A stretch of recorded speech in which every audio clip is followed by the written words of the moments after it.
Welcome to SATV News. This is Nuri Alamin with the headlines. Overall flood situation worsens in Sylhet, affected 25 lakh people. 603 school, colleges and madrasas remain closed. Veteran journalist Abdul Ghaffar Choudhury passed away today. President and Prime Minister expressed deep shock. Three sentenced to death for 1971 war crimes in Maulavi Bazar. Verdict delivered by the National Crimes Tribunal.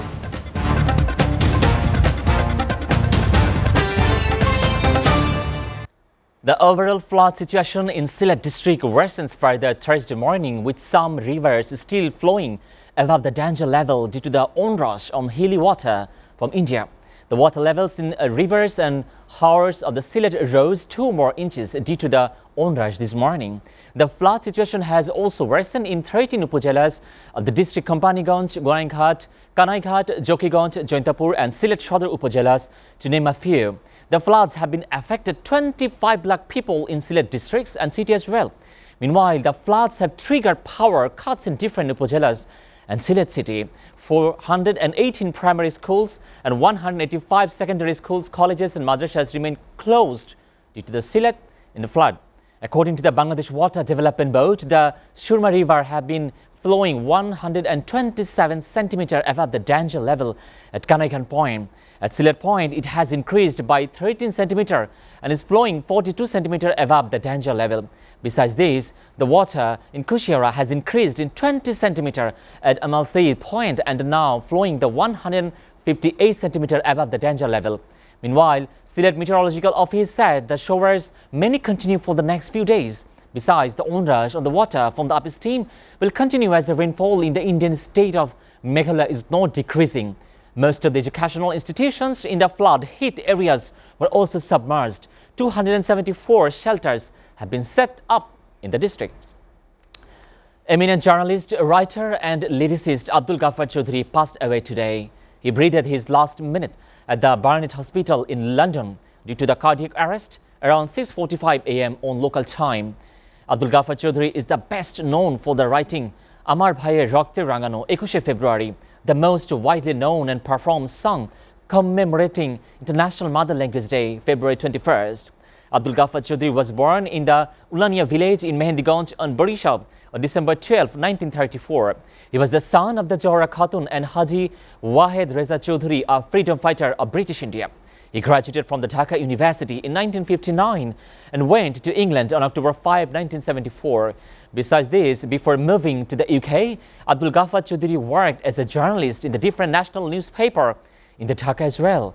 During the 1971 Bangladeshi Liberation War, he worked for the Joy Bangla, Jugantor and Anandabazar Patrika. In UK, he founded the newspaper and the Notun Din. He wrote 35 books. From London, he regularly wrote columns for the Bangladeshi dailies, Bangladeshi newspaper, and published by the Bangladeshi community in UK and a daily newspaper in Calcutta. He has received numerous awards including Bangla Academy Literacy Award, Ekushe Padok, UNESCO Literacy Award, Bangabandhu Award, Sanghati Lifetime Achievement Award and Shadinota Padok in 2009. President Abdul Hamid and Prime Minister Sheikh Hasina expressed profound shock and sorrow at the death of the veteran journalist, columnist, poet and writer Abdul Ghaffar Choudhury. In a separate messages of condolence, the President and Premier prayed for the eternal peace of the departed soul of the Abdul Ghaffar Choudhury and conveyed deep sympathy to the bereaved family. President said that Bangladesh has lost a pioneer who was progressive, creative and believed in the spirit of the Liberation War. Prime Minister said that the Ghaffar Choudhury, lyricist of Amar Bhaiyer Rokte Rangano, through his talent, deeds and writings upheld spirit of the Liberation War of the country. A court has sentenced 3 more people to death for the murder, rape case and other crimes against the humanity in Maulavi Bazar, Borolekha during 1971 Liberation War. The verdict was delivered by the International Crimes Tribunal ICT bench. The 3 convicted war crimes and Abdul Mannam, Eka Monai, Abdul Aziz, Eka Abul and his brother Abdul Motin. Abdul Motin is currently at large while the other 2 were present in court to hear the verdict. The verdict was delivered by the 3-member International Crimes Tribunal bench of justice led by the Justice Muhammad Shahinur Islam.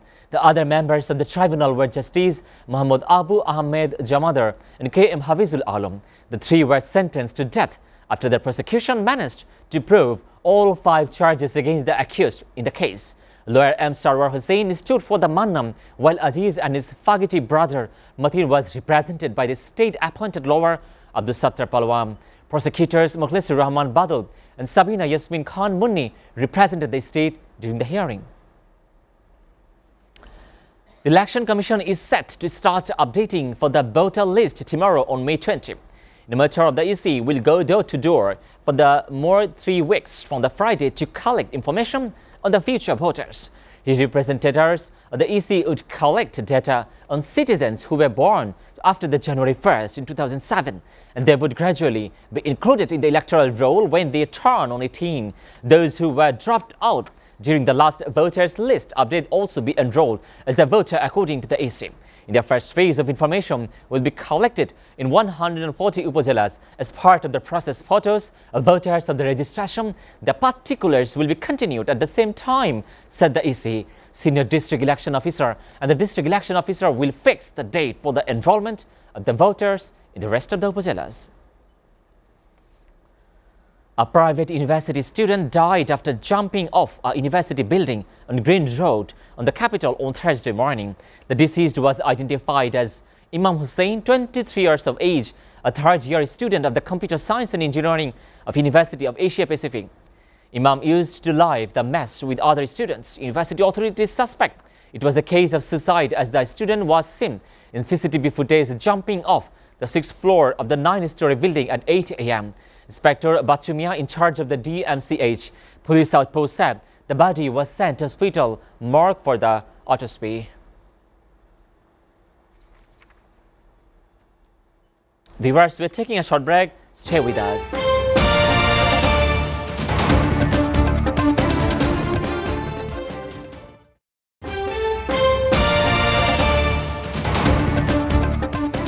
Welcome back, and you are watching SATV News. Now, news from abroad. The United States reopened its embassy in Kiev on Wednesday after closing its 3 months due to the Russian invasion of Ukraine, the State Department said. The State Department closed to the U.S. embassy on Kiev on February 14, 10 days before the Russian troops pounded over the border in a long-anticipated effort to oust the Ukraine government and install one friendly to Moscow.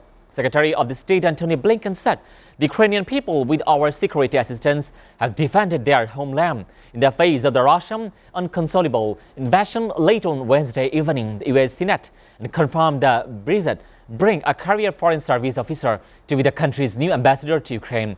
The United States has not had a permanent Senate confirmed to envoy Ukraine since 2019, when the former President Donald Trump removed the ambassador, the Marine Zoe, from her post. Joe Biden leaves on Thursday for his first trip as the president to Asia, convicted that the confrontation with Russia has invigorated the U.S. leadership, while the worry that a rogue North Korean nuclear test on the could tear up on the optimistic script. The Democratic going on the South Korea, then Japan on Sunday to hold summit with the leaders of the both countries, as well as the joining a regional summit of the Code Group, Australia, India, Japan, and the United States, while in Tokyo. During the first leg, he will visit U.S. on South Korean troops, but will not make the traditional presidential trek on the fortified frontier known as the DMZ between the South Korea and the unprecedented isolated dictatorship of the North Korea, and the White House said. The trip is being tortured as profound. The United States is further building on recent moves to cement its years-long pivot to Asia, where rising to Chinese commercial and military power is increasingly pushing back against decades of the U.S. leadership. So help me God. Congratulations, Mr. President. When elected President Joe... Now, sports news. There were no last-minute surprises as the first test of the between Bangladesh and the Sri Lanka ended as an expected draw after the Dinesh Chandimal and the Niroshan Dikwala held the own of the final session of the final day of the contest at the Zohar Ahmed Chaudhary Stadium on Chattogram today. Thanks to Chandimal and the Dikwala's starborn stand, Sri Lanka ended with 260 for the 6 in the second innings as the visitors played out the minimum overs required before the both sides agreed on ending the game as a draw about an hour early. Chandimal and the Tikwala stitched together on unbeaten 99 runs to turn for the 7th wicket, preventing Sri Lanka from the suffering a slump after the visitors were reduced on 161 for the 6th bowling lunch. Spinner Taizul Islam was the pick of the bowlers. The Bangladesh on the day, the left-armer who had affected round out to the dismissed opener Ushada Fernando before removing Natwanma, the Lasit and Buldenia on the first delivery of the 4th day play also remained instrumental of the Tigers on the day final. And that'll fall safely. Before ending, we'll go through the headlines again. Overall flood situation worsens in Sylhet, affected 25 lakh people. 603 schools, colleges and madrasas remained closed. Veteran journalist Abdul Ghaffar Chaudhry passed away today. President and Prime Minister expressed deep shock. He sentenced to death for 1971 war crimes in Molavi Bazar. Verdict delivered by the International Crimes Tribunal.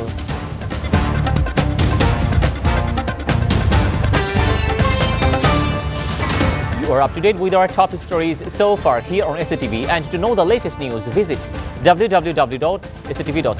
Stay with SATV.